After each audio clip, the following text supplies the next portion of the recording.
Morning students. हाँ तो बच्चों, अभी जो है अपना 4th चैप्टर आज शुरू कर रहे हैं। तो मैं आपको बता दूं पहले कि आपका जो 4th चैप्टर है वो इस बार, जैसे हर बार जो है ये 4 नंबर का होता था, लेकिन इस बार जो है ये ओनली 2 मार्क्स का ये चैप्टर है। ठीक है, अब देखो लेक्चर फर्स्ट है आज अपना। इसमें मैं आपको बता दूं कि जैसे आपके विश्व का जो इतिहास है, इसमें आपके जो हटा दिया गया सिलेबस है वो एक बार आप टेक कर लीजिए। पेज नंबर 58 पे जो है यूरोप में राष्ट्रवाद का जो उदय है वो आपके सिलेबस से हटा दिया गया है।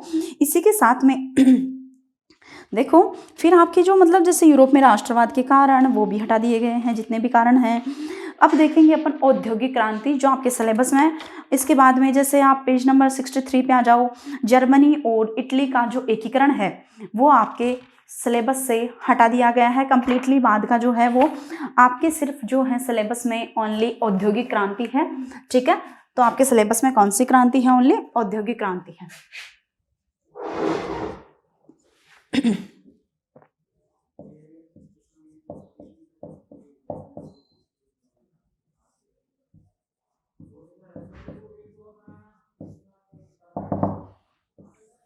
ठीक है, औद्योगिक क्रांति की अपन बात करेंगे तो देखो, मानव सभ्यता के आरंभ से 19वीं सदी पूर्व तक दुनिया का सारा कामकाज सामान्य हस्तचलित औजारों के द्वारा ही किया जाता था।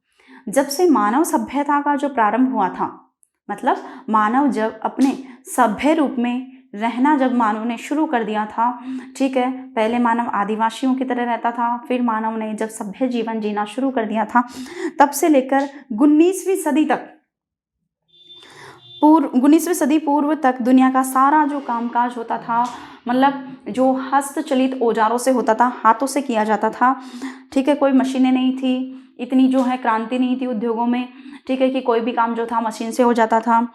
तो देखो, मानव ने ऊर्जा के कई स्रोतों की खोज की। मानव ने ऊर्जा के बहुत सारे स्रोतों की खोज की, जैसे कि, और इसके उपयोग से उनकी कार्यशक्ति की कोई सीमा नहीं रही, और उनके उपयोग से मानव ने ऊर्जा के कई स्रोतों की खोज की, और उनके प्रयोग से जो है उनकी जो कार्यशक्ति थी उसकी कोई सीमा नहीं रही। वाष्प शक्ति, विद्युत ज्वलन, गैस आदि क्षेत्र में मानव के बढ़ते चरण थे, जिसकी परिणति अणु ऊर्जा के आविष्कार में हुई। अब देखो, वाष्प शक्ति, विद्युत ज्वलन, गैस आदि क्षेत्र में मानव के बढ़ते चरण थे, मतलब इन्होंने जो है विकास किया वो वाष्प शक्ति में, ठीक है, विद्युत ज्वलन के रूप में, गैस आदि के क्षेत्र में मानव ने इतना जो है वो विकास कर लिया था कि इनकी जो परिणति जो थी अणु ऊर्जा के आविष्कार से हुई। अब देखो, दुनिया भर में भारत कुटीर उद्योगों से संपन्न ऐसा देश है जहां अति प्राचीन काल से ही लोहे की भट्टियों से उच्च स्तर का इस्पात तैयार किया जाता है। दुनिया भर में भारत जो है कुटीर उद्योगों में एक ऐसा संपन्न देश है जहाँ पे जो बहुत टाइम पहले से ही लोहे भट्टियों से क्या तैयार किया जाता है? उच्च स्तर का इस्पात जो है वो तैयार किया जाता है। तो देखो, इसका ज्वलंत उदाहरण दिल्ली का लोहा स्तंभ बिना जंग लगे खड़ा है। भारत में जो, मतलब आप देखोगे भारत में या भारत में दिल्ली में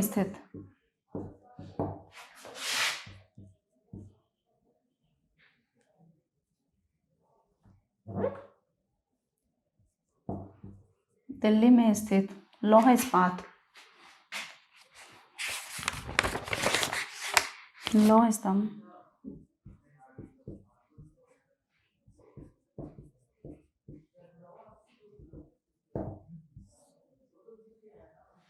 लौह स्तंभ किस चीज का उदाहरण है कि यहाँ पे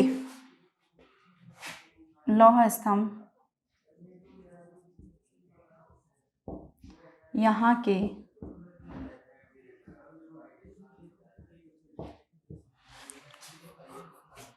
उच्च स्तर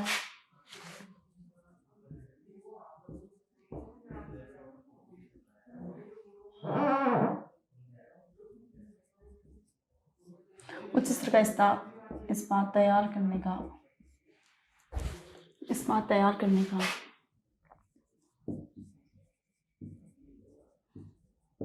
अच्छा उदाहरण है।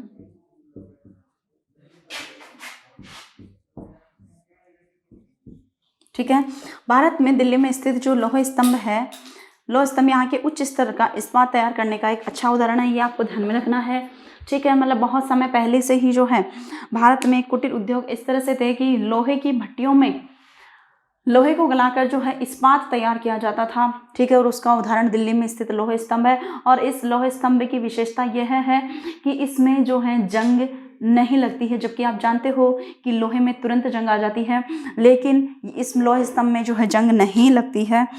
ठीक है, इसके बाद में देखेंगे अपन कृषि की उन्नत किस्में व बदलकर तथा मिश्रित कृषि भारत की ही देन है।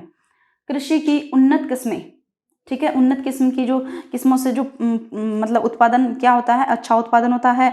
बदल कर कृषि करना, जैसे एक बार अपन ने एक मतलब खेत में जो है गेहूं की फसल कर ली, अगली बार जो है उसमें गेहूं की फसल ना करके अगले सीजन में अपन जौ की फसल करते हैं, क्योंकि एक ही एक फसल के करने से उसकी उर्वरक जो क्षमता होती है वो क्या हो जाती है, कम हो जाती है। तो बदल बदल कर कृषि करने की जो मतलब है वो भी किसकी देन है, भारतीयों की देन है। मिश्रित कृषि मतलब एक साथ जैसे 2 फसलें 3 फसलें एक साथ बोली तो उसे क्या बोला जाता है, मिश्रित कृषि बोला जाता है। ये भी किसकी देन है, भारत की ही देन है। बांध व सेतु निर्माण भारत की दुनिया को दिशा देने वाली व उद्योग को आधारभूत ढांचा उपलब्ध करवाने में अग्रणी भूमिका है। बांध व सेतु का निर्माण भी दुनिया को कहाँ से सीखने को मिला, भारत से सीखने को मिला, जिसकी वजह से उद्योगों को आधारभूत ढांचा उपलब्ध करवाने में भारत की क्या रही, अग्रणी भूमिका रही है।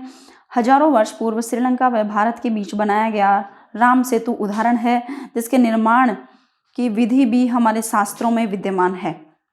बांध व सेतु बनाने, यदि भारत की उपलब्धियों की आपसे बात करें तो भारत की उपलब्धियां कौन कौन सी थी ये आपने देख ली। दूसरी देखो, भारत व श्रीलंका के मध्य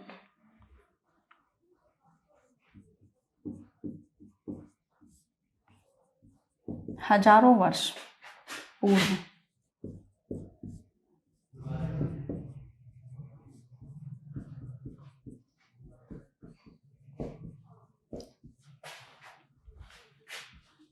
के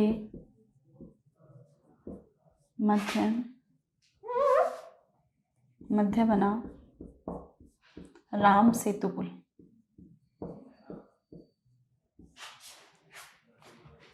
राम सेतु बांध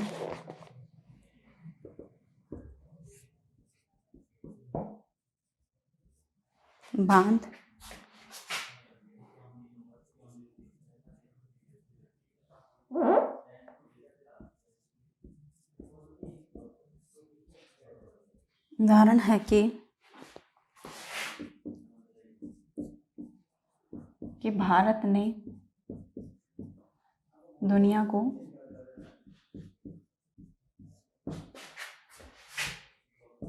बांध व सेतु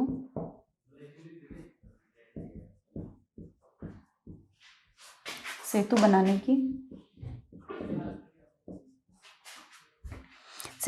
की दिशा प्रदान की।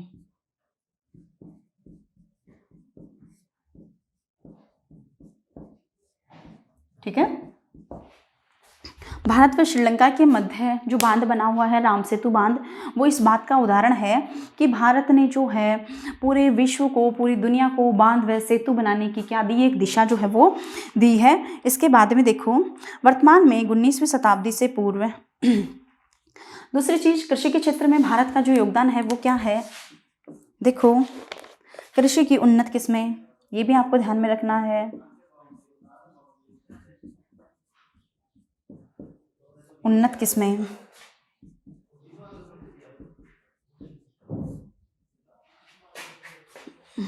वह बदलकर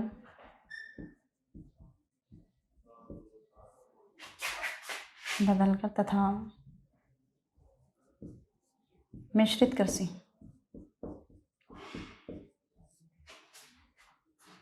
कृषि भारत की देन है।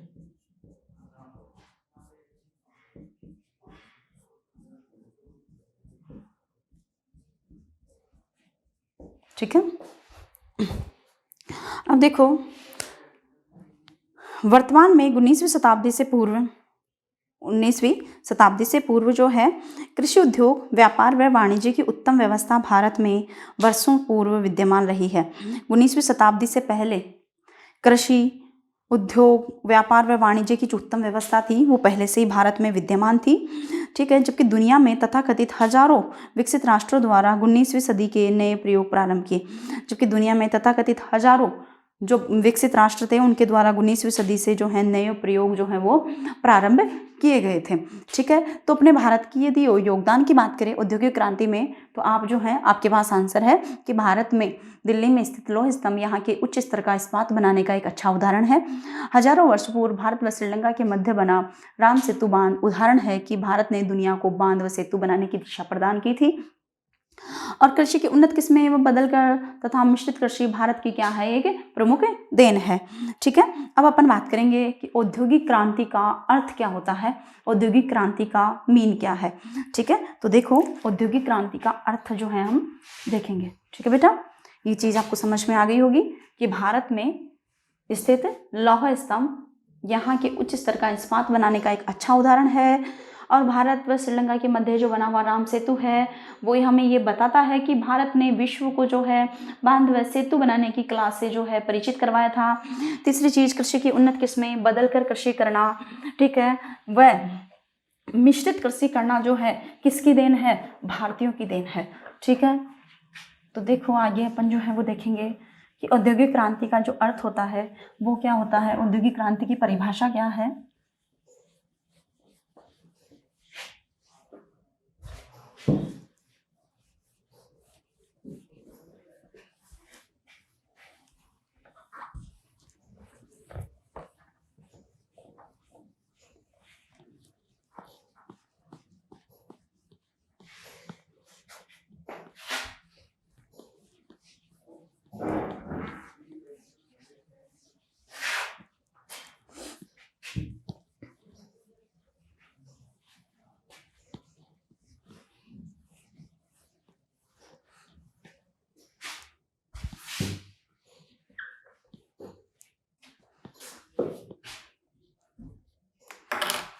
औद्योगिक क्रांति का अर्थ, ठीक है, तो औद्योगिक क्रांति का अर्थ जो है हम देखेंगे। तो देखो इसमें औद्योगिक क्रांति का तात्पर्य उत्पादन प्रणाली में हुए उन आधारभूत परिवर्तनों से है जिनके फलस्वरूप जन संसाधन को अपने परंपरागत कृषि व्यवसाय व घरेलू उद्योग धंधों को छोड़कर नए प्रकार के वृहत उद्योगों में काम करने तथा यातायात के नवीन साधनों के प्रयोग का अवसर मिला।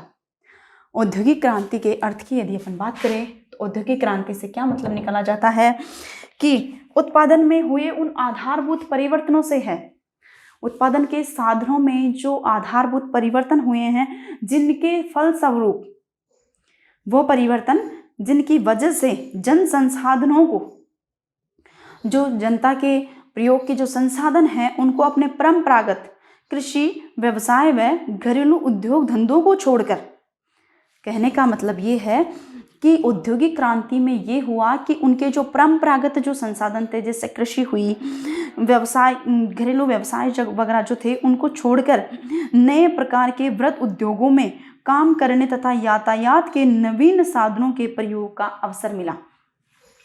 औद्योगिक क्रांति से मीन ये हुआ कि लोगों के द्वारा जो परंपरागत तरीके से काम करने की जो विधि थी वो क्या हो चुकी थी, अब बदल चुकी थी। अब जो छोटे छोटे उद्योग थे वो औद्योगिक क्रांति के माध्यम से, ठीक है, औद्योगिक क्रांति में कुछ ऐसे साधन उनको मिले जिनके माध्यम से जो है वो अपने उद्योगों को जो है क्या दे रहे थे, बढ़ावा दे रहे थे और लघु उद्योगों की जगह अब वृहत उद्योगों का जो है विकास हो रहा था। ठीक है, तो इसे ही औद्योगिक क्रांति जो है कहा गया। तो देखो उत्पादन में हुए, तो यहीं पे लिख ही लेते हैं अपन कि उत्पादन प्रणाली में हुए, आपके सामने लिखा हुआ है, आप अंडरलाइन भी कर सकते हो। ठीक है,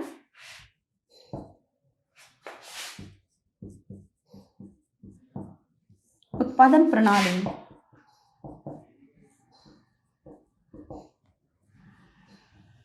में हुए उन आधारभूत परिवर्तनों से है।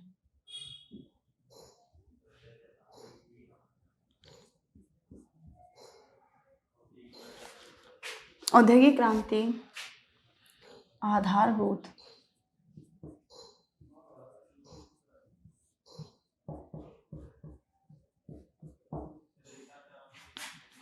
वर्तन से है, जिनके फलस्वरूप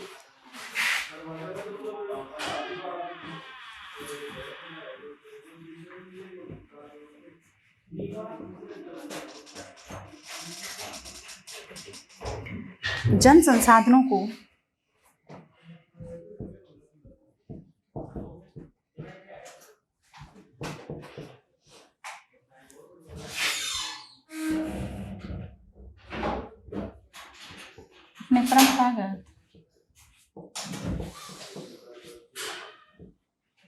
अपने परंपरागत कृषि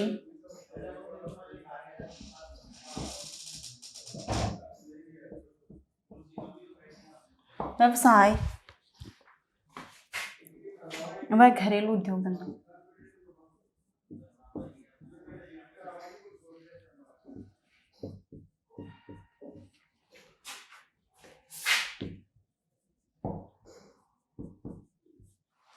घरेलू उद्योग धंधों को छोड़कर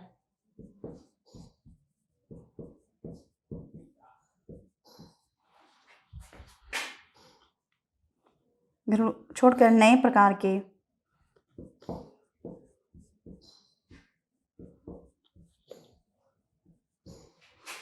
वृहत उद्योगों में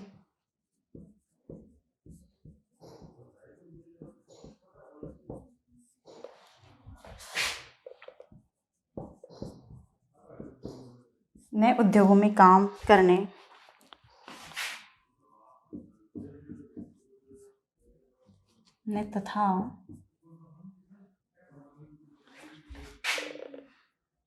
तथा यातायात के नवीन साधनों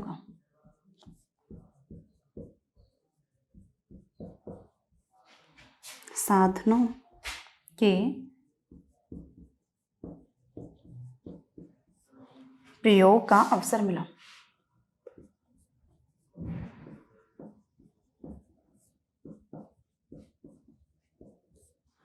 ठीक है बेटा, ये चीज समझ में आ गई आपको कि उत्पादन प्रणाली में हुए उन आधारभूत परिवर्तनों से है। औद्योगिक क्रांति का अर्थ समझना बहुत जरूरी है कि उत्पादन प्रणाली में, उत्पादन करने की विधि में उन आधारभूत परिवर्तन, जो आधारभूत परिवर्तन हुए हैं, उत्पादन करने की प्रणाली में जो आधारभूत परिवर्तन हुए हैं, जिनके फलस्वरूप उन आधारभूत परिवर्तनों की वजह से जन संसाधनों को, जो जन संसाधन हैं, उनको अपने परंपरागत जैसे कि कृषि, व्यवसाय व घरेलू उद्योगों धंधों को छोड़कर ऐसे परिवर्तन हुए कि लोगों ने अपने जो है कृषि को छोड़ दिया, व्यवसाय को छोड़ दिया, और जो उद्योग धंधे थे उनको छोड़कर नए प्रकार के वृहत उद्योगों में काम करने का अवसर मिला, और यातायात के नवीन साधनों का भी क्या मिला, उनको प्रयोग करने का जो है अवसर मिला।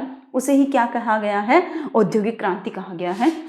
उद्योगों में होने वाली जो है वो क्रांति है। तो देखो, इसमें औद्योगिक क्रांति शब्द का प्रयोग यूरोपीय विद्वानों ने फ्रांस के जॉर्ज मिशेल और जर्मनी काइड्रिक एंजेम द्वारा किया गया। औद्योगिक क्रांति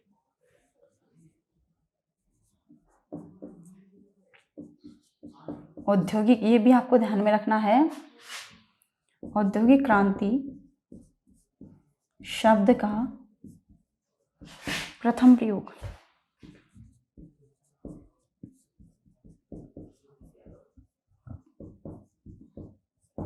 प्रथम बार प्रयोग किसके द्वारा किया गया है? फ्रांस के जॉर्ज मिशेल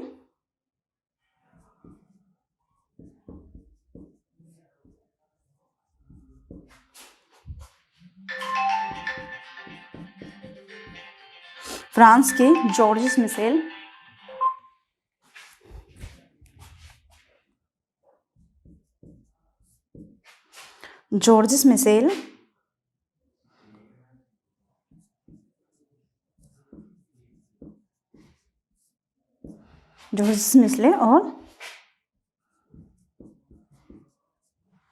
और जर्मनी के फ्रांस के और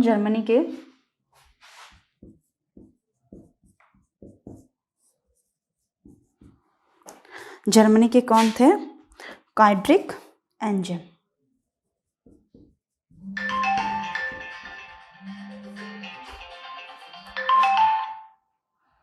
ठीक है, काइड्रिक एंजेम जो है इन्होंने क्या किया, प्रथम बार जो है औद्योगिक क्रांति शब्द का जो है प्रथम बार प्रयोग किया था। ओके, आप देखो इसके बाद में अर्नोल्ड टॉयनबी ने अपनी पुस्तक लेक्चर्स ऑन इंडस्ट्रियल रिवॉल्यूशन में ये स्पष्ट किया कि औद्योगिक क्रांति कोई आकस्मिक घटना नहीं है। ठीक है, एक किताब है, किसकी है देखना, Arnold Toynbee.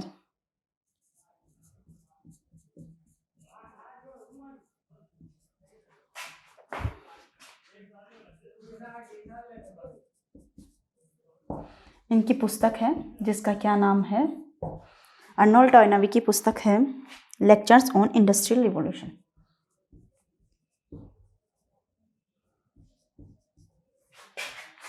Lectures on industrial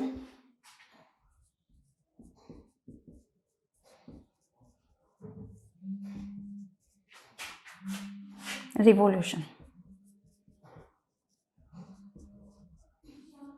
ठीक है, लेक्चर्स ऑन इंडस्ट्रियल रिवॉल्यूशन ये किसकी पुस्तक है? जो आपके अर्नोल्ड टॉयनबी हैं उनकी एक पुस्तक है ये। तो अर्नोल्ड टॉयनबी ने जो है अपनी पुस्तक लिखी लेक्चर ऑन इंडस्ट्रियल रिवॉल्यूशन, उसमें उन्होंने ये बताया कि ये जो औद्योगिक जो क्रांति हुई है वो सिर्फ एक दिन की क्रांति नहीं है, इसमें जो है सदियां लगी हैं। ठीक है, आप भी जानते हो इस चीज़ को कि किसी भी क्रांति वो जो है, कोई भी जो क्रांति होती है वो मात्र एक दो दिन में नहीं होती है, उसमें जो है सदियां लग जाती हैं। तो इन्होंने ये स्पष्ट किया कि औद्योगिक क्रांति कोई आकस्मिक घटना नहीं है, अचानक होने वाली घटना जो है वो नहीं है, वरन विकास की सतत प्रक्रिया है। बल्कि ये विकास की क्या है, एक सतत प्रक्रिया है। इतिहासकार G.W. साउथगेट के अनुसार औद्योगिक क्रांति औद्योगिक प्रणाली में परिवर्तन था जिसमें हस्तशिल्प के स्थान पर शक्ति संचालित यंत्रों से काम लिया जाने लगा। इतिहासकार G.W. साउथगेट ने ऐसा बताया कि औद्योगिक क्रांति औद्योगिक प्रणाली में परिवर्तन था। ठीक है, ये परिवर्तन था कि जिसमें हस्तशिल्प के स्थान पर शक्ति संचालित यंत्रों से काम लिया जाने लगा तथा औद्योगिक संगठन में परिवर्तन हुआ। इनका कहने का मतलब ये था कि जहाँ पे हाथ से संचालित होने वाली मशीनों की जगह पर जो है अब शक्ति से संचालित होने वाली या ऊर्जा से संचालित होने वाली जो है मशीनों का उपयोग जो है वो किया जाने लगा था। मतलब हाथ से चलने वाली मशीनें जो है वो क्या हो, उनका जो काम था वो कम हो चुका था, जबकि ऊर्जा से संचालित होने वाली जो मशीनें थी वो उनका जो है प्रचलन बढ़ गया था। जिस वजह से औद्योगिक जो संगठन थे उनमें भी बहुत बड़ा जो है परिवर्तन आया था। ठीक है, अब इसके बाद में देखो, इसके बाद की बात करें तो देखो, इसमें घरों में उद्योग चलाने की अपेक्षा कारखानों में काम होने लग गया था। जहाँ पे घरों में छोटे छोटे जो कुटीर उद्योग चल रहे थे उनकी जगह अब बड़े बड़े कारखाने स्थापित हो चुके थे और कारखानों में जो है ये काम होने लग गया था। इसके बाद में देखो, इतिहासकार C.D. हेजन का मत है कि कुटीर उद्योगों का मशीनीकरण औद्योगिक क्रांति है। C.G. हेजन का ये मत था कि जो कुटीर उद्योगों का जो मशीनीकरण हुआ है, जो छोटे छोटे कुटीर उद्योग थे जो हाथ से संचालित होने वाली मशीनों से होते थे, अब उनका क्या हो चुका था, मतलब जो है मशीनीकरण हो चुका था। अब वो उद्योग हाथ से चलने वाली मशीनों से ना होकर अब जो है शक्ति से संचालित होने वाली मशीनों से होने लगे थे। मतलब अब जो काम पहले हाथ से किए जाते थे अब वो काम मशीनों से हो रहे थे। तो कुटीर उद्योगों का क्या हो चुका था, मशीनीकरण हो चुका था। ठीक है, अब देखो, डेविज के अनुसार औद्योगिक क्रांति का तात्पर्य उन परिवर्तनों से है जिन्होंने ये संभव कर दिया कि मनुष्य उत्पादन के प्राचीन उपायों को त्याग कर विस्तृत रूप से कारखानों में वस्तुओं का उत्पादन कर सके। मतलब डेविज ने ये मत दिया कि औद्योगिक क्रांति का मतलब ये है उन परिवर्तनों से है जिन्होंने ये संभव कर दिया, जिस चीज़ से ये संभव हो चुका कि मनुष्य उत्पादन के प्राचीन उपायों को त्याग कर, प्राचीन उपायों का मतलब ये हो गया हाथ से जो वो काम कर रहा था, तो उन हाथ से करने वाले उपायों को छोड़कर अब जो है वो क्या कर रहा था, विस्तृत रूप से कारखानों में विस्तृत रूप से कारखानों में वस्तुओं का उत्पादन कर सके। ठीक है। एनसाइक्लोपीडिया ऑफ साइंसेज खंड 8 के अनुसार आर्थिक और तकनीकी विकास जो 18वीं सदी में अधिक सशक्त और तीव्र हो गया था। एनसाइक्लोपीडिया ऑफ साइंस के खंड 8 में ये लिखा गया है कि आर्थिक और तकनीकी विकास जो कि 18वीं शताब्दी में अधिक सशक्त और तीव्र हो गया था। 18वीं शताब्दी में बहुत ज़्यादा सशक्त हो गया था और बहुत ज़्यादा तेज हो चुका था, जिसके फलस्वरूप आधुनिक उद्योगवाद का जन्म हुआ, जिसे औद्योगिक क्रांति जो है वो कहा जाता है। ये किस में लिखा गया है? एनसाइक्लोपीडिया ऑफ साइंसेज के खंड 8 में लिखा गया है। ठीक है। अब देखो, हम ये कह सकते हैं कि औद्योगिक क्रांति का अर्थ उस आर्थिक व्यवस्था से है। तो हम जो है अब इस तरह से समझ सकते हैं इसको कि औद्योगिक क्रांति का जो मतलब अर्थ है वो उस आर्थिक व्यवस्था से है जो परंपरागत कम उत्पादन और विकास की निम्न अवस्था से निकलकर कम उत्पादन, क्योंकि हाथ से यदि अपन किसी भी चीज़ का उत्पादन करेंगे तो कम होगा, यदि किसी चीज़ का मशीन से उत्पादन बनाएंगे तो उत्पादन क्या होगा? ज़्यादा होगा। ठीक है। तो जो परंपरागत कम उत्पादन और विकास की निम्न अवस्था से निकलकर आधुनिक औद्योगिक क्षेत्र में प्रविष्ट होती है, जिससे अधिक उत्पादन, जीवन का रहन सहन और प्रति व्यक्ति आय में वृद्धि होती है, जिससे अधिक उत्पादन हुआ। पहले मतलब जो है औद्योगिक क्रांति नहीं थी, उद्योगों में क्रांति नहीं थी। क्रांति का मतलब ये था कि लोग जो हैं जो छोटे छोटे जो कुटीर उद्योग थे घरों में स्थापित कर लेते थे। दूसरी चीज़, वो जो अपना उत्पादन करते थे वो हाथ से करते थे, तो हाथ से उत्पादन हमेशा कम ही होगा। एक अपन किसी चीज़ को हाथ से निर्माण करें, दूसरा मशीनों से उसका निर्माण करें। ठीक है। तो उनको छोड़कर जो है निम्न अवस्था से निकलकर आधुनिक क्षेत्र में प्रविष्ट होते हैं, जिससे अधिक उत्पादन भी होता है। ठीक है। जीवन का रहन सहन भी बढ़ता है। ठीक है। रहने सहने का जो तरीका है उसका लेवल भी बढ़ता है और प्रति व्यक्ति आय में भी क्या होती है? वृद्धि होती है। और उत्पादन दर निम्नतर बढ़ती रहती है। उत्पादन की जो दर है निरंतर क्या रहती है? बढ़ती रहती है, जिसका मनुष्य समाज और राज्य पर व्यापक प्रभाव पड़ता है, जिसका मनुष्य पर भी व्यापक, ये जो समाज है उसके ऊपर भी और राज्य पर भी जो है बहुत बड़ा प्रभाव जो है इसका पड़ता है। इसे ही क्या कहते हैं? औद्योगिक क्रांति कहते हैं। औद्योगिक क्रांति का यदि अपन 2 शब्दों में मतलब समझे तो यही है कि उद्योग करने में जो परिवर्तन हुए हैं, जैसे परंपरागत जो उद्योग थे वो हाथ से जो है वो उत्पादन होता था उद्योगों में, और जो मतलब घरों में छोटे छोटे कुटीर उद्योग थे बस वही संचालित होते थे। ठीक है। तो उनका जो लेवल था वो कम था। लेकिन अब जो मशीनों का आविष्कार हुआ है, ठीक है, मतलब उद्योगों में जो मशीनीकरण की जो प्रक्रिया है उसे ही औद्योगिक क्रांति अपन कहेंगे। उद्योगों में जो मशीनीकरण की प्रक्रिया है उसे ही हम औद्योगिक क्रांति नाम दे सकते हैं। क्यों? क्योंकि मशीनों से अब जो है उत्पादन क्या हो रहा था? बढ़ रहा था। उत्पादन यदि बढ़ रहा था तो लोगों की प्रति व्यक्ति आय भी बढ़ रही थी। यदि लोगों की प्रति व्यक्ति आय बढ़ रही थी तो उनका रहन सहन का जो स्तर था वो भी क्या होता जा रहा था? बढ़ता जा रहा था। ठीक है। तो ये औद्योगिक क्रांति के प्रभाव भी थे। और औद्योगिक क्रांति आप समझ गए होंगे कि उद्योगों में जो मशीनीकरण की प्रक्रिया स्टार्ट हुई उसे ही औद्योगिक क्रांति कहते हैं। जहां जो काम हाथों से होता था वो काम अब मशीनों से होने लग गया था, तो उसे अपन किस नाम से जानने लगे हैं? औद्योगिक क्रांति से जो है वो जानने लगे हैं। ठीक है बेटा। अब बाकी जो है उद्योगों के बारे में अपन जो है चर्चा करेंगे वो नेक्स्ट वीडियो में करेंगे। ओके बेटा, हैव ए गुड लक।